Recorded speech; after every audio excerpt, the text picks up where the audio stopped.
Tenders and turntables. The big stations at both ends of the line each have a turntable. The Fat Controller had them made so that Edward, Henry, Gordon, and James can be turned round. It is dangerous for tender engines to go fast backwards. Tank engines like Thomas don't need turntables. They can go just as well backwards as forwards. But if you have heard Gordon talking a short while ago, you would have thought that the Fat Controller had given him a tender just to show how important he was. "You don't understand, little Thomas," said Gordon. "We tender engines have a position to keep up. You haven't a tender, and that makes a difference. It doesn't matter where you go, but we are important. And for the Fat Controller to make us shunt trucks, fetch coaches, and go on some of those dirty sidings, it's not the proper thing." And Gordon puffed away in a dignified manner.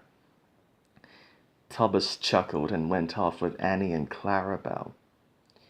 Arrived at the terminus, Gordon waited till all the passengers had got out. Then, groaning and grumbling, he shunted the coaches to another platform. "Disgraceful, disgraceful," he hissed as he ran backwards to the turntable. The turntable was in a windy place close to the sea. It was only just big enough for Gordon, and if he was not on it just right, he put it out of balance and made it difficult to turn. Today, Gordon was in a bad temper, and the wind was blowing fiercely. His driver tried to make him stop in the right place. Backwards and forwards they went, but Gordon wasn't trying. At last, Gordon's driver gave it up. The fireman tried to turn the handle, but Gordon's weight and the strong wind prevented him. The driver, some plate layers, and the fireman all tried together. "It's no good," they said at last, mopping their faces. "Your tender upsets the balance. If you are a nice tank engine, you'll be all right. Now you'll have to pull the next train backwards." Gordon came to the platform. Some little boys shouted, "Come on quick, here's a new tank engine." "What a swizz," they said when they came near. "It's only Gordon back to front." Gordon hissed emotionally. He puffed to the junction. "Hello, Cold Thomas, playing tank engines. Sensible engine. Take my advice, scrap your tender and have a nice bunker instead." Gordon snorted but didn't answer. Even James laughed when he saw him. "Take care," hissed Gordon, "you might stick too."